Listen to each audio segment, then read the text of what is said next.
Senhoras e senhores, bom dia, sejam todos e todas bem-vindos e bem-vindas. Agradecemos a presença da sociedade civil organizada, moradores, entidades, conselhos municipais e autoridades presentes.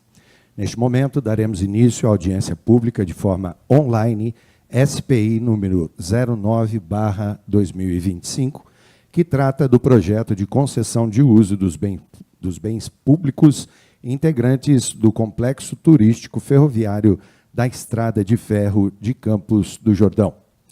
Reforçamos que esta sessão está sendo gravada e transmitida ao vivo em tempo real pelo canal oficial do Governo do Estado de São Paulo no YouTube e ficará disponível para consulta posterior. Vale ressaltar que os documentos pertinentes ao projeto estão à disposição dos interessados desde o dia 5 de maio de 2025, no site da Secretaria de Parcerias em Investimentos e por meio do DataRoom, cujo acesso será concedido mediante pedido encaminhado ao e-mail concessão.efcj@sp.gov.br, contendo nome completo, e-mail, instituição que representa, CPF, telefone e cidade do solicitante. O prazo para envio de sugestões e contribuições é 23 de junho de 2025. A presente audiência foi devidamente publicizada nos termos da lei e seguirá os procedimentos previstos no regulamento da audiência pública presencial SPI número 09/2025, disponível no site da Secretaria de Parcerias em Investimento desde o dia 7 de maio de 2025. Para esta audiência, teremos a seguinte ordem de eventos: solenidade de abertura, exposição técnica do projeto, manifestação oral dos interessados e inscritos e considerações da mesa diretora sobre os pontos manifestados. Todos os participantes cadastrados poderão se manifestar por até 3 minutos para apresentar seus comentários e contribuições ao projeto. Para tal, será seguida a ordem de inscrição. Por questão de ordem, nós pedimos aos senhores que respeitem o tempo limite para que todos tenham a oportunidade de se manifestar.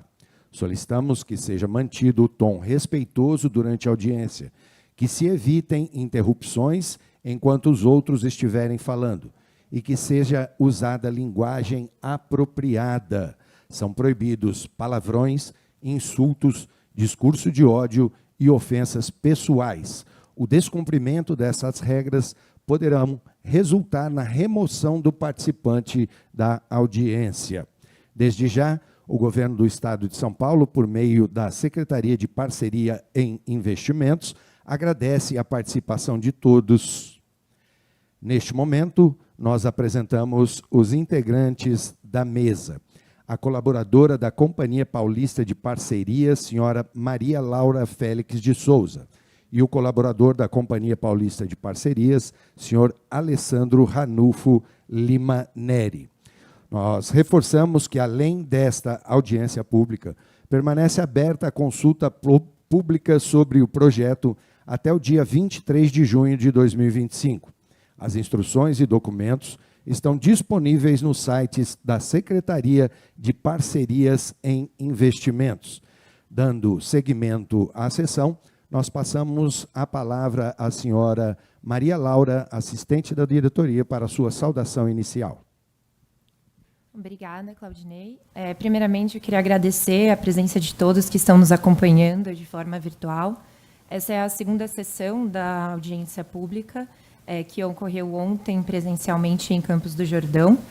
É uma audiência que, para nós, tem como propósito ampliar a participação popular, e a gente entende que esse projeto ele tem um valor muito grande para o governo do Estado, justamente por entender que a ferrovia ela é um ativo turístico e cultural da região do leste do Estado, e que a contribuição popular vai ajudar a construir um projeto que, de fato, reflita o que a população espera dessa iniciativa do governo do Estado. Então, reforçando aqui o que o Claudinei comentou, a consulta pública está aberta até dia 23 de junho. Então, além da importância de vocês estarem nos acompanhando hoje, a gente reforça também a importância de que sejam feitas contribuições, que sejam tiradas dúvidas, também por esse outro mecanismo de participação que é a consulta pública. Agradecer novamente a presença de todos. Eu vou começar a exposição técnica do projeto. Então, neste momento, a Maria Laura, assistente de diretoria, fará a apresentação e a exposição técnica do tema. Bom, o nosso projeto ele é a concessão do complexo turístico da Estrada de Ferro Campos do Jordão, e ele tem como objeto a operação, manutenção, conservação, requalificação, adequação, expansão e modernização dos ativos do complexo turístico da Estrada de Ferro Campos do Jordão. Tratando primeiramente do que seria o complexo, vale a gente voltar e reforçar aqui o valor histórico-cultural da Estrada de Ferro. Então, desde a sua criação, em 1914, a estrada desempenha um papel importante para o desenvolvimento regional e para a formação de uma memória afetiva de todos os moradores da região da Serra da Mantiqueira. A estrada ela tinha como origem essa função senatorial, transportava pacientes tuberculosos, né, até a região de Campos do Jordão, e ao longo dos anos ela teve um papel importante para que as cidades crescessem no entorno, e com esse crescimento também um crescimento da zona de entretenimento, hotéis, e hoje ela é conhecida, então, também como um ativo turístico consolidado. Então, além da via férrea, foram implantados vários ativos turísticos ao seu redor, como, por exemplo, o Parque Reino das Águas Claras, em Pindamonhangaba, e o Mirante de Nossa Senhora Auxiliadora, que fica ali como apoio para o Caminho da Fé. Então, não basta a gente falar só da Estrada de Ferro, a gente trata aqui desse projeto de todo um complexo turístico, que compreende os 47 quilômetros de extensão, que passam pelos municípios de Campos do Jordão, Santo Antônio do Pinhal e Pindamonhangaba, contempla todo o patrimônio ferroviário, então estações, paradas, trilhos, material rodante, oficinas e subestações, além dessas outras estruturas diversas que se desenvolveram ao longo da via, como o Parque Reino das Águas Claras, os centros de memória ferroviária e outros imóveis históricos com vistas cênicas da Serra da Mantiqueira. Porém, hoje, a infraestrutura desse complexo está deteriorada. A gente pode observar, por exemplo, no trecho ferroviário, que há uma necessidade latente de obras para restauro, modernização e implantação de medidas de segurança. Hoje, as operações da Estrada de Ferro estão paralisadas. Quando nós falamos do patrimônio ferroviário, a gente consegue observar que ele apresenta níveis variados de conservação e de acessibilidade. E sobre os outros ativos, nós trouxemos aqui como exemplo o Parque Reino das Águas Claras, que hoje encontra-se fechado para o público e anteriormente era utilizado pela população, mas ele apresenta falta de segurança das estruturas, riscos de deslizamento e até o patrimônio histórico, como, por exemplo, essas estátuas que aqui estão representadas na imagem, estão vandalizadas. Então, há uma necessidade de restauro. Dito isso, o projeto ele prevê 5 principais pontos a serem tratados, começando pela retomada dos serviços de trens turísticos. Então, a gente prevê a reativação de 3 percursos com trens turísticos, que vão ampliar a oferta de lazer e cultura na região, a manutenção e reforma da via, e aí aqui a conservação de toda a extensão do trecho, incluindo a reforma da própria via, de estações, material rodante, e das demais edificações, a revitalização do Parque Reino das Águas Claras, então prevendo a reabertura desse parque para proporcionar à população atividades de lazer, de cultura em meio à natureza. Há também a necessidade de que seja feita a manutenção dos centros de memória ferroviária e que sejam requalificados os bens tombados e estruturas históricas, com o objetivo de que seja preservada a identidade ferroviária e a história ali da região. Passando agora por cada um desses temas, vale primeiramente ressaltar que os serviços de trens turísticos, eles terão operação obrigatória no trecho de Emílio Ribas até Eugênio Lefreve, então de Campos do Jordão a Santo Antônio do Pinhal. Porém, a gente entende que é possível que seja feita a exploração até Pindamonhangaba, e para isso nós fizemos uma previsão contratual de que é possível que o parceiro privado venha explorar até a estação sede, e ele pode contar com trâmites contratuais facilitados para isso. Então, seria necessário apenas fazer o descritivo das operações idealizadas para esse trecho e fazer uma proposta de indicadores de desempenho, o que permite que o Estado continue fazendo a fiscalização também desses serviços novos a serem prestados. Quanto aos serviços turísticos previstos, eles foram segmentados em 3 principais. Primeiramente, a Maria Fumaça, que é um passeio temático com um trem histórico e ambientação cultural, que tem a previsão de operação no ano 1 da concessão e é um trajeto ida e volta, ali na região de Campos do Jordão. O turístico curto é um serviço de embarque e desembarque ao longo das estações Emílio Ribas e Nova Portal, com um bilhete único diário, que permite que os usuários desse serviço possam adentrar e sair dos bondes ao longo da cidade. A previsão de operação é para o ano 3, e, por fim, um turístico médio, que tem a previsão de entrada em operação no ano 5, e é representado aqui por um trem com um percurso panorâmico, com maior extensão e diversidade de paisagem. Esse trem iria até Eugênio Lefreve, em Santo Antônio do Pinhal. Quando a gente fala da expansão de todos esses serviços, e principalmente tendo em vista a situação da infraestrutura, é necessário também que o parceiro privado opere reformas e faça manutenção dos sistemas da via permanente, material rodante, do pátio e estações. Essas medidas, elas vão valorizar o patrimônio ferroviário, mas também vão otimizar a manutenção dessa frota e proporcionar uma operação mais segura para os usuários desses serviços. Quanto à via permanente, nós estamos estabelecendo aqui um investimento de 127 milhões, que envolve a renovação dos trilhos, então toda a substituição desses trilhos, fixação e lastro, a troca de dormentes atuais, e aqui a gente está prevendo a troca por dormentes de concreto, mas há liberdade também para o parceiro privado propor outras alternativas que se adequem às necessidades da via. E também há a implantação de um sistema de cremalheira fixa no trecho de maior declividade ali na serra, que tem um gradiente de 11%, para fins de aumento de segurança da operação. Nós também prevemos para a correção da infraestrutura, intervenções de terraplanagem e drenagem, a melhoria da capacidade de escoamento das águas para evitar danos à via, o aprimoramento da operação, com a implantação de sides, então de vias auxiliares, que permitem o cruzamento de composições e reduzem interrupções. E aqui vale ressaltar que tem que ser feita a manutenção e a preservação de toda a extensão da via. Mesmo que não seja operado o trecho até Pindamonhangaba, essa manutenção ela é necessária ao longo de toda a vigência do contrato. Quanto ao material rodante, há um CAPEX estimado de 95 milhões para restauro completo dos bondes, locomotivas, vagões e automotrizes, que são um patrimônio histórico da estrada de ferro, e assim a gente entende que a gente preservaria toda essa história da região.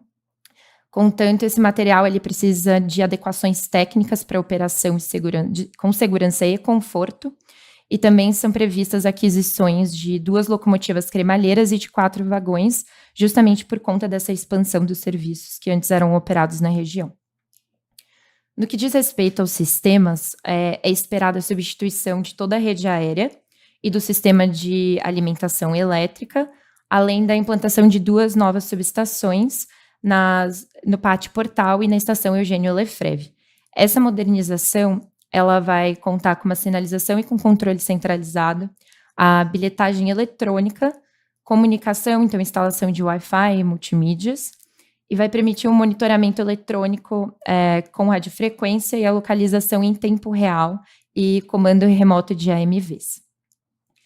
Nós também estamos prevendo investimento em um novo pátio operacional, próximo à estação Nova Portal, para que seja feita lá a manutenção do material rodante, a estocagem dos componentes e peças e, em termos gerais, para que seja oferecido apoio a essa operação, segurança e a logística dos serviços. Quanto às estações, nós estamos prevendo a requalificação de 9 delas e a implantação de 2 novas estações em Jaguaribe e Nova Portal. O CAPEX estimado é de 35 milhões. Aqui nós trazemos uma imagem que ajuda a ilustrar um pouco a instalação dessas estações e também a operação dos serviços propostos.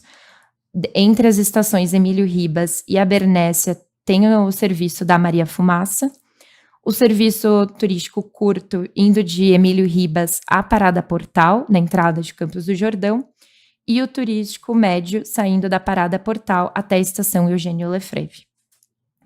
Quanto ao Parque Reino das Águas Claras, que atualmente se encontra fechado, a ideia é realizar uma requalificação para permitir a reabertura dele, e vale destacar aqui que o acesso será gratuito à população. Então, em termos de requalificação, há a previsão de reforma da manutenção elétrica e hidráulica, de contenções de estruturas com risco de deslizamento, a limpeza, dragagem, manutenção das margens e controle do crescimento da vegetação ao longo do rio Piracuama, e o restauro e preservação das obras de arte que eu havia mencionado, relacionadas ao universo Monteiro Lobato. Para estruturas de apoio ao público, também há a previsão de portarias, sanitários, espaços de lazer, refeitório e áreas cobertas para eventos, além das trilhas temáticas e atividades a serem desenvolvidas na margem do rio. Por fim, quanto ao Centro de Memória Ferroviária, há a previsão de que o concessionário deve preservar todo o acervo da estrada de ferro e permitir um acesso facilitado ao público para que também consiga usufruir desse patrimônio histórico. Há também a presença de bens tombados dentre os ativos da estrada de ferro, que eles precisarão ser preservados pelo parceiro privado. E aí aqui, como exemplo, há a Parada Damas e a sede administrativa e conjunto de oficinas em Pindamonhangaba. Para além dos serviços obrigatórios, a gente também enxerga aqui a possibilidade de que sejam desenvolvidos novos negócios pelo parceiro privado. Por exemplo, novos serviços turísticos, então a expansão até Pindamonhangaba, como mencionado, a instalação de trens temáticos, como um trem café da manhã, por exemplo, fretamentos, vagões especiais, rotas e experiências voltadas ao lazer e à cultura. Há também a previsão de atividades comerciais complementares, como instalação de cafeterias, pousadas, feiras, eventos, ativações e outros serviços para usuários e visitantes. A previsão também de empreendimentos imobiliários, então imóveis podem ser requalificados e utilizados ao longo da faixa de domínio em outras áreas estratégicas. Também é possível que sejam realizadas novas conexões ferroviárias, então a criação de novas ligações conectando os hotéis e atrações turísticas, e para isso há a previsão de que pode ser realizado contratos com terceiros. E, por fim, é também possível desenvolver negócios complementares, como embarque de malas, bicicletas, animais e o transporte de mercadorias. A título de exemplo, nós trouxemos aqui a estação Campos do Jordão e alguns possíveis usos. Então, a instalação de restaurantes, bares, cafés e a ocupação, por exemplo, das margens do rio Sapucaí. Para o centro de Pindamonhangaba, também há previsão de outros negócios a serem desenvolvidos. Então, podem ser desenvolvidos serviços de atendimento ao turismo, implantações de praças, né, aumentando aí a qualidade dos espaços públicos, e também, por exemplo, na região da oficina e almoxarifado, é possível remodelar o espaço, né, preservando as suas fachadas, para, por exemplo, uma instalação de algum equipamento gastronômico, comercial. Em Eugênio Lefreve, estação localizada em Santo Antônio do Pinhal, também é possível que sejam desenvolvidos restaurantes, explorados mirantes e que sejam implantadas outras estruturas comerciais de apoio. Bom, para que tudo isso ocorra, o projeto também conta com uma estrutura robusta de governança e fiscalização, e ela utiliza-se de indicadores. Esses indicadores eles vão medir o desempenho do parceiro privado na prestação dos serviços.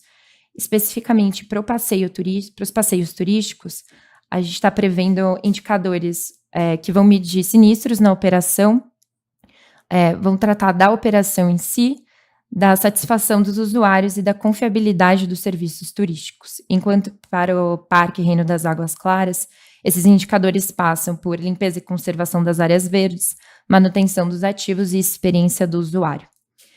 Essa estrutura de governança desenhada no projeto, ela vai contar como poder concedente, enquanto fiscalizador, que se apoia na agência reguladora Arcesp para essa fiscalização e conta com a figura também do auditor independente durante as obras e do verificador independente durante a execução dos serviços.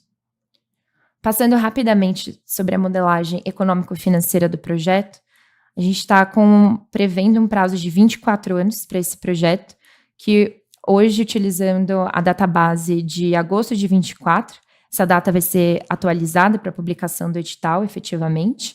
A TIR do projeto está em 10,39%. Nós estamos prevendo aqui também uma outorga fixa a ser paga pelo parceiro privado de 1,5 milhão na assinatura do contrato e uma outorga variável que vai ser aplicada num excedente da receita de 35 milhões. Quanto a recursos de recomposição, o Estado vai colocar 311,8 milhões para ajudar na recuperação desses ativos que são um patrimônio histórico para o Estado, e totalizando, então, investimentos de 403,5 milhões e investimentos em operação de 17 milhões ao ano. A demanda média anual é de 485 mil passageiros e de 450 mil visitantes no PRAC. A receita média anual total prevista é de 34,2 milhões, lembrando que o acesso ao PRAC será gratuito, então ele não está sendo contabilizado no total da receita média anual. Aqui uma breve demonstração da modelagem econômico-financeira, onde os investimentos em infraestrutura estão concentrados nos primeiros anos da concessão, onde é necessária a realização da reforma e dos materiais rodantes, sistemas, etc., além da implantação dos serviços. Os custos em operação são constantes até o final da concessão. Quanto à modelagem jurídica, nós estamos utilizando o modelo de contratação de concessão de uso, com uma modalidade de licitação de concorrência internacional. O critério de julgamento da licitação adotado foi o de maior valor da outorga fixa. Para a participação na licitação, podem participar empresas brasileiras e estrangeiras, isoladamente ou em consórcio, sendo que não há um número mínimo ou máximo de consorciados. Quanto à qualificação das licitantes e as condições de assinatura do contrato, elas seguem o padrão do que é feito pelo Estado de São Paulo nos outros projetos, cabendo aqui destacar que a qualificação técnica exige a capacidade de administração e gestão de um ativo de infraestrutura por no mínimo 12 meses, que tenha gerado receita operacional mínima, que vai ser indicada no edital. E também destacar que para a assinatura do contrato é necessário, sim, comprovar a experiência ferroviária. Então, a experiência na prestação de um serviço de transporte metroviário de passageiros, incluindo monotrilho, VLT, metrô, trem ou trem, por no mínimo 12 meses e com uma entrada mínima de 75 mil passageiros ao ano. Bom, com esse projeto, a gente espera trazer inúmeros benefícios, para a população e para os visitantes, cabendo aqui destacar o resgate da história ferroviária. Então, todos os investimentos, eles passam por uma ambientação desses elementos históricos e regionais, com o fim de preservar realmente esse patrimônio da Serra da Mantiqueira. A gente entende também que esses investimentos vão aumentar a atratividade da economia local. Então, a criação de áreas comerciais nas estações e nos parques, por exemplo, cafés, lojas e pequenos serviços, tem a capacidade de gerar empregos diretos e indiretos e estimular o turismo e a economia criativa local. Os espaços públicos serão qualificados, então, com essas novas estações acessíveis, uso dos espaços públicos, a gente tem um aumento da segurança e um maior conforto, além de uma valorização dos entornos das estações e uma melhoria na qualidade de vida. Por fim, há também um benefício de fomento ao turismo, com a ferrovia atuando como um fio condutor desses roteiros turísticos locais, com a promoção da história, cultura e a gastronomia regional. Também vale ressaltar aqui a reabertura do PRAC com acesso gratuito à população e a volta à utilização desse espaço pela comunidade. Bom, já nos caminhando aqui para o fim, aqui nós trazemos um cronograma do projeto. Então, atualmente nós estamos na fase da consulta e audiência pública, e aí vale reforçar novamente que para nós é muito importante contar com as contribuições de vocês, para que nós consigamos trazer aqui um projeto que de fato reflita os anseios de todos vocês, desejos para a região. Em breve nós vamos realizar sondagens de mercado e a publicação do edital está prevista para o terceiro trimestre de 2025, com o leilão ainda no ano de 2025 ou no quarto trimestre. Obrigada a todos.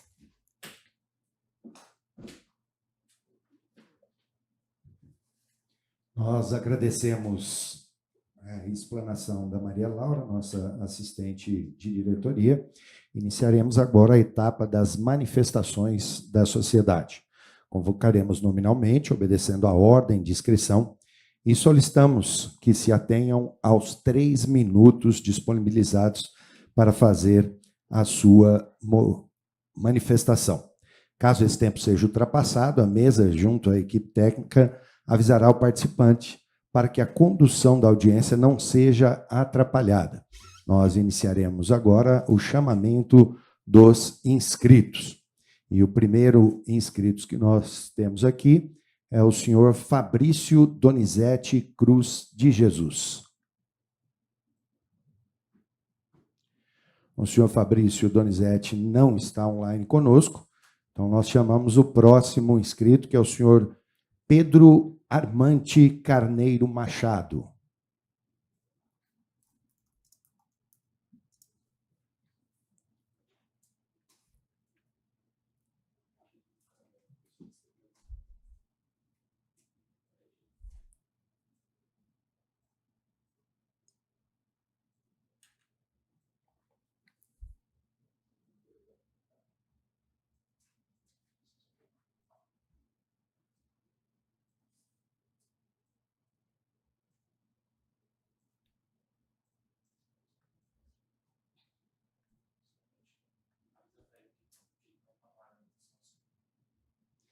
Peço ao senhor Pedro para esperar só um instantinho, que nós estamos colocando o senhor no ar, e a partir do momento que o senhor entrar, nós vamos contar o tempo de 3 minutos.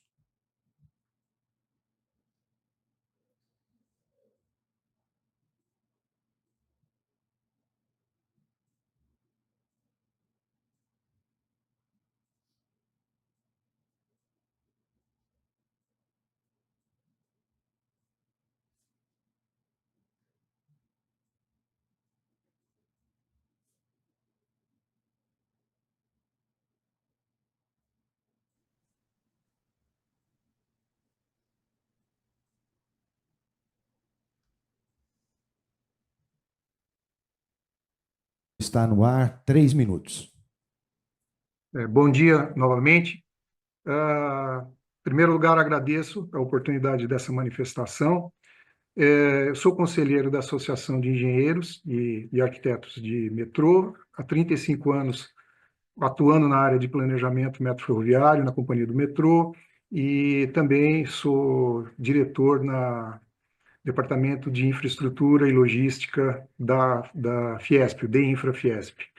A nossa associação de engenheiros e arquitetos acompanha há muito tempo a história da Ferrovia Campos do Jordão, que, sem dúvida, é fundamental e é uma das últimas, por não dizer, a última ferrovia de trecho de serra que sobreviveu no país e que já tem toda essa importância para o turismo que já foi claramente apresentada, eu não preciso repetir aqui. E, sem dúvida, essa iniciativa de recuperação é muito importante para evitar que ocorra o que ocorreram com outras ferrovias de serra, como a de Petrópolis ou de Serra Negra, né, que infelizmente foram desativadas.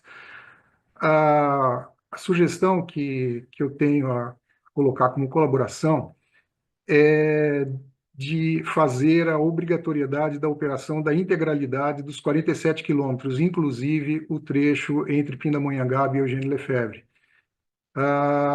Mesmo que o contrato obrigue, né, a manutenção do trecho não operacional, a prática, na experiência das concessões ferroviárias, mostra que essas obrigações de conservação de trechos não operacionais, na prática, não funcionam. Os trechos acabam sendo abandonados e depois ficam em condições irrecuperáveis, eles precisam ser depois reconstruídos a um custo muito maior, como a gente tem aqui recentemente a história do trecho Santos-Cajati, que terá que ser reconstruído praticamente em sua totalidade. E então, como sugestão, eu colocaria isso, né, que mesmo que o Tesouro do Estado tenha que aumentar o aporte público, tenha que aumentar um pouco aquele valor dos 311 milhões, mas que a recuperação e operação seja feita, seja obrigatória em todo o traçado, em toda a ferrovia, né? Não apenas em meia ferrovia, que é como é o que está sendo colocado. Essa é a minha contribuição. Muito obrigado.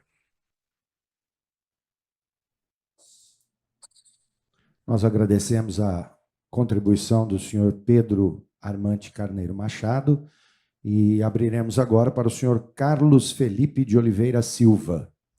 O senhor Carlos não está conosco online. O senhor Amauri Oliveira Silva também não está online conosco. O senhor Tiago Teodoro da Silva. Senhor Tiago, assim que o senhor entrar no ar, eu vou passar-lhe a palavra para os 3 minutos. Bom dia. Aguardo a aprovação para entrar. 3 minutos para suas considerações. Bom dia. Eu sou Tiago Teodoro da Silva, engenheiro civil. Tenho uma moradia aí no bairro do Piracuama, área rural de Pindamonhangaba, assim como a minha família. Também já fiz parte de uma empresa de turismo que prestou serviço na Estrada de Ferro. Queria parabenizar pelo estudo, porém o material realizado perdeu a oportunidade de realmente causar impacto na população e focou apenas na operação financeira. É fundamental reconhecer o mérito da análise econômica e dos modelos de concessão apresentados, mas não podemos nos dar ao luxo de ignorar quem mais sofre com a paralisação atual da Estrada de Ferro: os moradores rurais de Pindamonhangaba. Portanto, vou passar por 5 pontos aqui. Falta de planejamento para a mobilidade rural. Não há no plano previsão de rotas alternativas ou contingência de transporte para produtores e famílias que dependem das estradas vicinadas pela ferrovia. Sem isso, qualquer interrupção nas obras ou na operação afetará diretamente o escoamento da produção agrícola ou acesso aos serviços básicos. 2. Ausência de medidas sociais tarifárias. O estudo não contempla ingressos gratuitos ou tarifação especial para trabalhadores e estudantes na zona rural. Essa isenção seria um mecanismo simples, mais eficaz de social e estimular o turismo rural, gerando renda local, a não ser do Parque das Águas Claras, que vai ser de graça para todo mundo. Embora se mencione campanhas educativas, não há detalhamento de canais de diálogos adaptados à realidade rural. Reuniões itinerantes, rádios comunitárias, painéis, etc. Sem isso, ficarão alijadas do processo decisório. Não há qualquer menção a iniciativas de capacitação, feiras agroecológicas ou incentivo ao artesanato e ao turismo comunitário. As ações poderiam converter o fluxo turístico em benefício direto às famílias rurais. A cláusula de risco de conflitos, se não me engano, a cláusula 25, ignora as especificidades no meio rural, beneficiando apenas grandes movimentos urbanos. Precisamos de indicadores seguros e específicos para manifestantes ou paralisações em estradas vicinais. Com prazos e coberturas adequados à realidade local. Para que essa concessão seja verdadeiramente sustentável e justa, é imprescindível a inclusão imediata de um capítulo dedicado ao impacto socioeconômico da zona rural de Pindamonhangaba, um plano de mobilidade especiais, canais de comunicação presenciais itinerantes, programa de desenvolvimento econômico local e indicadores específicos de monitoramento de conflitos rurais. Sem essas garantias, continuaremos a tratar o patrimônio público apenas como ativo financeiro e não como bem que pulsa no dia a dia das nossas comunidades de Pindamonhangaba e as comunidades rurais. Além disso, é imprescindível, assim como disse meu amigo Pedro, desculpa, meu colega, não meu amigo, que eu não conheço, que o trecho de Pindamonhangaba a Santo Antônio seja igualmente obrigatório e integrado já na primeira fase de implantação. Essa extensão conecta diretamente as comunidades rurais de maior vulnerabilidade, permitindo acesso imediato a acessos e escoamentos de produção e potencial turístico ainda inexplorado. Equilibra a geração de receita, pois amplia o fluxo de visitantes desde o início, aproveitando atrativos como Miranda, que hoje já estão subutilizados. O maior volume de pessoas que vai para Campos do Jordão, se vocês não sabem, vem do município de Aparecida, visitantes locais diários. E Pindamonhangaba está nesse trecho. Então, o trecho Pindamonhangaba-Campos do Jordão seria extremamente lucrativo para a operação, né? Então, portanto, solicito que o plano de implantação e operação, que é o anexo 2.c, seja revisado para incluir expressamente o trecho de Pindamonhangaba-Santo Antônio do Pinhal como parte integrante do primeiro pacote de investimento das obrigações da concessionária. O trecho Pindamonhangaba até Santo Antônio do Pinhal já está totalmente degradado, infelizmente. E, por último, posso só concluir? Por último, existe uma oportunidade clara de renovar o material rodante e infraestrutura, adotando trens de última geração, nos moldes por exemplo, dos sistemas suíços, que aliam robustez, eficiência energética e conforto ao passageiro. Modelo como os utilizados pela rede de montanha da Suíça demonstram capacidade de operar em terrenos acidentados, com tração elétrica ou híbrida, sistemas de freio regenerativo e carrocerias acessíveis a pessoas com mobilidade reduzida, o que não existe hoje nos trens.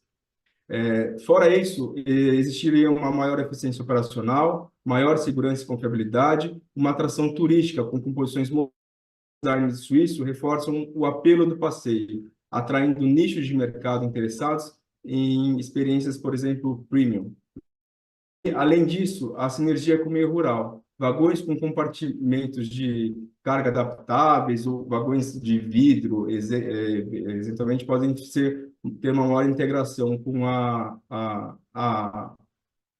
o visual, digamos assim, né? Dessa forma, eu solicito que o cronograma e o orçamento de implantação considerem um estudo de viabilidade para aquisição ou retrofit de trens e sistema conforme esses parâmetros internacionais, assegurando que a estrada de ferro não apenas seja reativada, mas também seja modernizada e se torne referência em inovação, sustentabilidade e turismo. Muito obrigado pelo espaço. Nós agradecemos a vossa manifestação, senhor Tiago Teodoro da Silva.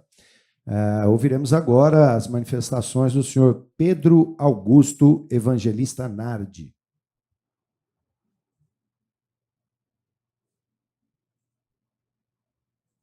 Bom dia. Só um instantinho, senhor Pedro. Assim que o senhor entrar na tela, eu vou dar o start aqui para que o senhor utilize os seus 3 minutos.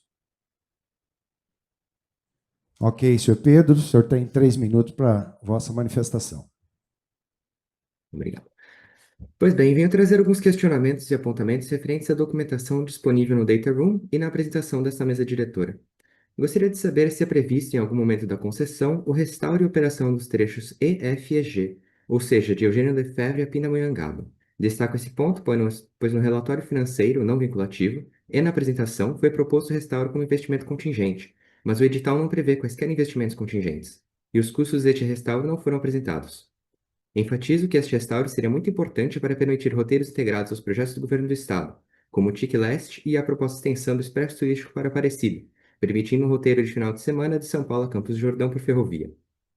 Ademais, gostaria de entender o porquê da não obrigatoriedade da manutenção dos 2 centros de memória, dado que encontram-se em municípios diferentes e atendem a públicos diferentes. Segundo o edital, que prevê a manutenção de somente um, creio que haverá desativação do outro. Sobre o serviço turístico médio, gostaria de saber por que as viagens serão unidirecionais e como é previsto o retorno dos passageiros. Também no relatório financeiro, na apresentação, temos a apresentação do conceito Hop-on, Hop-off, para o trem turístico curto. Uma ótima ideia para reduzir o trânsito e aproveitar a estrada de ferro, mas que não consta no edital. Gostaria de saber o porquê. Ainda sobre este hop-on, hop-off, uma vez implantado, permitam-me a sugestão da criação de um convênio PAESE com a operadora municipal de ônibus, para que em caso de interrupção emergencial do tráfego na ferrovia, seja possível que os turistas continuem circulando com seus bilhetes previamente comprados, mitigando impactos.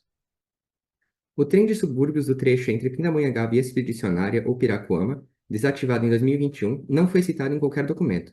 Como pretende-se atender a esta população que atualmente usa um serviço de ônibus resultante de um convênio entre a FCJ e a Prefeitura? Considerando que o trecho principal do trem de subúrbios é predominantemente em terreno plano, antes do trecho de serra, por que não se optou por restaurar este trecho para a retomada das operações? Imagino que o penditivo para restauro dos trechos E e F e G seja serra, que não se aplica neste caso. Ainda, o edital não prevê a aplicação de tarifas teto aos finais de semana, somente durante os dias úteis, e gostaria de saber o porquê dessa decisão, dado que durante os finais de semana a demanda já é naturalmente maior, o que garantiria por si só uma maior receita concessionária, mesmo com tarifas teto. Por fim, as tarifas teto adotadas no edital são significativamente superiores às apresentadas no estudo financeiro, sendo a tarifa teto do trem turístico médio, inclusive, superior à de todos os outros trens turísticos do Estado. Sugiro a adoção das tarifas propostas pelo estudo como tetos, especialmente aos finais de semana, pois isso ajudará a garantir uma melhor paridade com os outros serviços no Estado, além de atender ao aspecto social da concessão. Muito obrigado. Nós agradecemos a manifestação do senhor Pedro Augusto Evangelista Nadi e gostaríamos de lembrar aos nossos ouvintes que as inscrições para manifestações elas foram feitas de acordo com o regulamento do edital da audiência pública. Portanto, as inscrições foram feitas com antecedências e hoje nós não teremos espaços a não ser para os inscritos. Nós passamos a palavra agora ao senhor Paulo Marcos Freitas Cossa. O senhor Paulo Marcos não está conosco. O senhor Paulo de Tarso Marques. O senhor Paulo de Tarso também não está conosco, então nós faremos agora um breve intervalo de 15 minutos para a reunião da nossa comissão e voltaremos em seguida para as considerações das manifestações que foram feitas.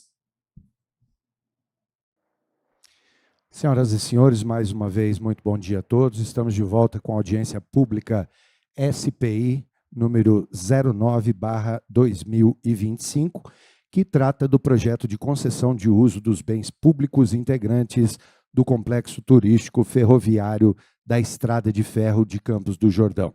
Mais uma vez, nós gostaríamos de reforçar a todos que, além desta audiência pública, permanece aberta a consulta pública sobre o projeto até o dia 23 de junho de 2025, onde as instruções e documentos estão disponíveis no site da Secretaria de Parcerias e Investimentos e logo mais nós vamos deixar o endereço disponível para que vocês possam fazer a consulta e as suas manifestações. Nós temos conosco agora, neste instante, o senhor Edgar Benozati, que é o diretor-presidente da CPP, que é a Companhia Paulista de Parcerias. Nós vamos retomar para as considerações da mesa diretora sobre as manifestações. Passo a palavra, então, ao senhor Edgar, nosso diretor-presidente da CPP. Obrigado, Claudinei. Primeiramente, gostaria de agradecer a participação de todos aqueles que nos acompanharam online e aqueles que também fizeram suas perguntas. Acho que reforçando a fala da Maria Laura, para nós esse é um momento muito rico, muito importante.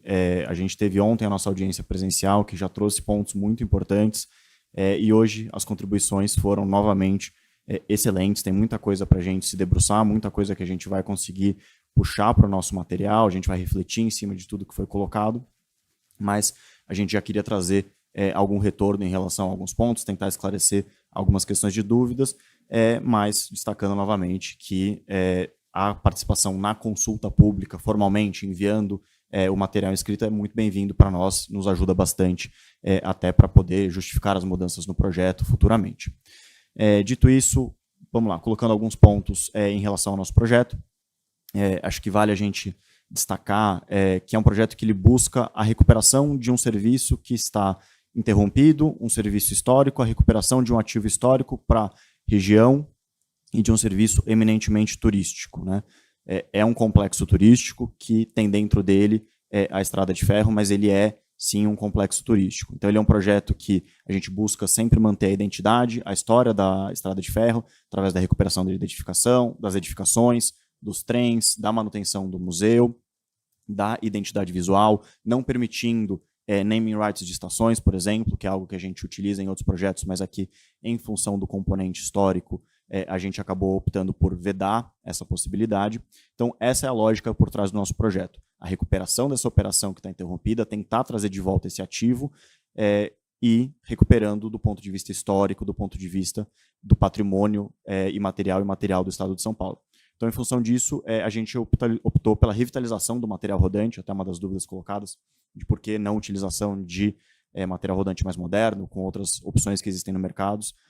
A gente olhou, sim, para isso, estudamos, mas, considerando os aspectos históricos, operacionais e econômicos, a gente optou pela revitalização, mas é importante destacar que a acessibilidade está garantida. Nós faremos as reformas necessárias para cumprir todos os regramentos de acessibilidade.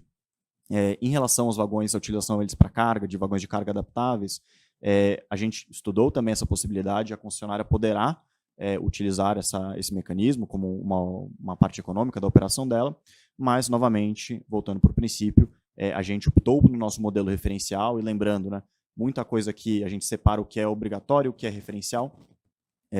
Então, algumas coisas das operações têm que ser exatamente como a gente descreve, outras o concessionário vai ter liberdade. Essa é uma coisa que, embora a gente não tenha colocado no nosso modelo referencial, a concessionária, se entender que economicamente faz sentido, ele poderá optar por explorar esse tipo de operação. Em relação ao serviço hop-on, hop-off, a gente optou por essa nomenclatura aqui na apresentação, porque é algo que todo mundo entende e consegue compreender com alguma facilidade, mas na documentação, até para evitar anglicismos, a gente descreveu ele como serviço turístico parador curto.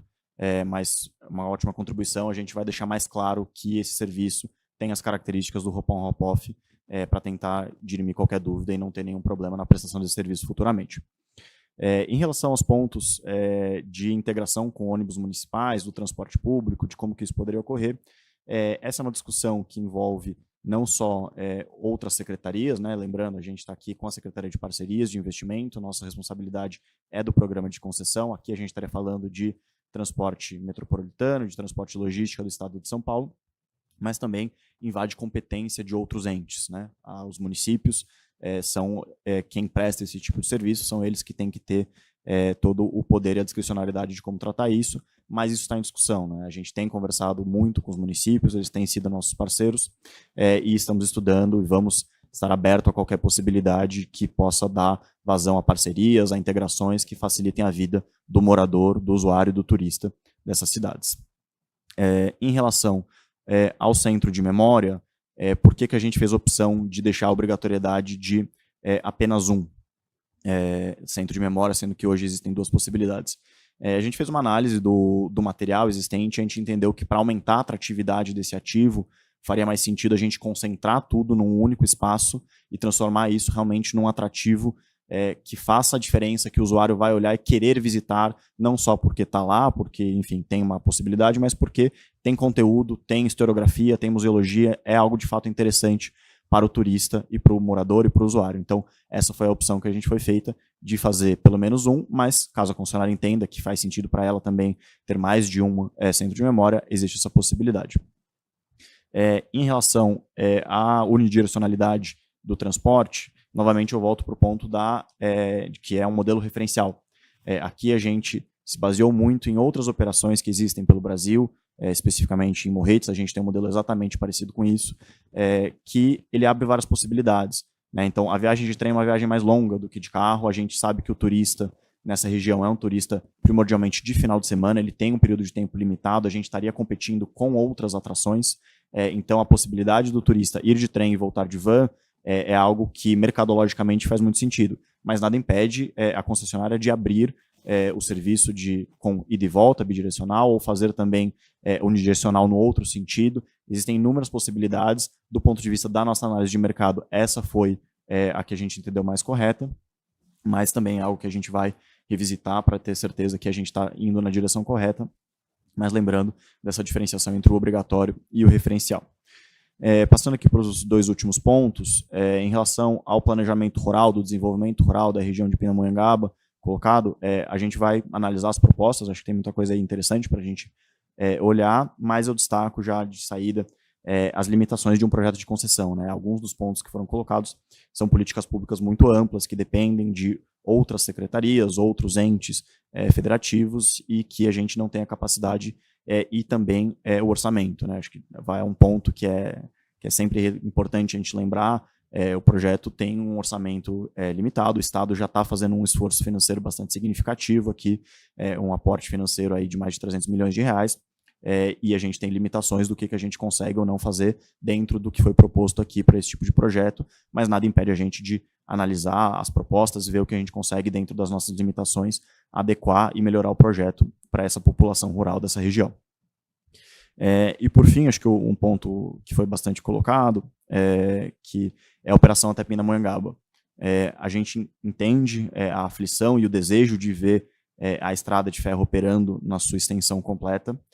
A gente estudou inúmeras possibilidades, a gente tentou colocar ela, até por isso que dentro da nossa documentação existe ali essa possibilidade, até algumas confusões talvez ali no material que a gente vai revisar, mas ela não encontramos uma viabilidade para tornar esse serviço obrigatório.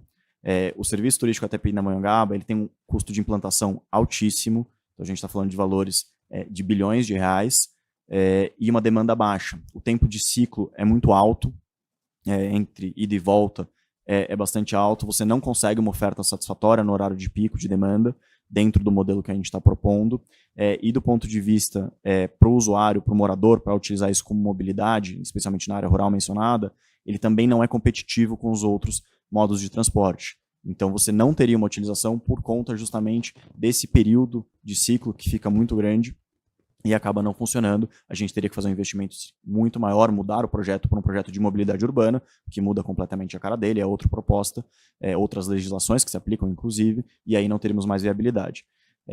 O ponto da discricionariedade da concessionária de operar Pindamonhangaba e o porquê que a gente acredita que isso é algo que deve acontecer no futuro, é que hoje a gente está partindo de um serviço que não existe e de uma geração de caixa do projeto, né, para concessão inexistente. Ele precisa primeiro começar a reformar, aí ele vai implementar o primeiro turístico curto, para daí ir avançando e efetivamente chegar no projeto, no processo mais longo, ali até o 5º ano, chegando até Lefrev. Com isso, a geração de caixa vai aumentar significativamente, a gente espera até mais do que as nossas previsões, e com isso, com este caixa, a gente entende, com o ativo turístico consolidado, com os visitantes fluindo, com uma marca já estabelecida, desse ativo voltando à vida, a gente entende que a concessionária vai ter sim os incentivos para querer explorar isso até Pindamonhangaba. É uma discussão que a gente vê ali na frente acontecendo, mas a gente tem muito otimismo em relação a isso. Dito isso, acho que, dado as manifestações, a gente vai voltar a se debruçar sobre o tema, tentar pensar em todas as possibilidades. Se a gente não consegue colocar como obrigatório, como que a gente consegue estimular ao máximo a possibilidade dessa operação, mas sempre lembrando das nossas limitações, da limitação financeira de um projeto, das limitações de um projeto turístico e não de um projeto de mobilidade, e do melhor uso do recurso público que a gente pode fazer. Em geral, é isso, acho que a gente tentei cobrir a maior parte das perguntas. Algumas delas a gente não tem resposta porque a gente ainda vai se estudar, a gente ainda vai se debruçar um pouco sobre o que foi colocado. Foram temas com uma profundidade muito significativa. Agradeço a todos os que se manifestaram aqui. E, novamente, agradeço a todos os presentes na audiência de ontem, na audiência de hoje, todo mundo que não participou, mas visualizou no YouTube. E reforço pela 3ª vez, porque é muito importante, de fato, manifestem-se na consulta pública, isso tem muito valor para a gente, isso vai fazer que o nosso projeto fique ainda melhor. Muito obrigado. Nós agradecemos a intervenção do Edgar Benozati, que é o diretor da CPP, e mais uma vez, nós reforçamos que, além desta audiência pública, permanece aberta a consulta pública sobre o projeto até o dia 23 de junho de 2025. As instruções e documentos estão disponíveis no site da Secretaria de Parcerias em Investimentos. Nós gostaríamos de agradecer a todos e está encerrada esta audiência pública.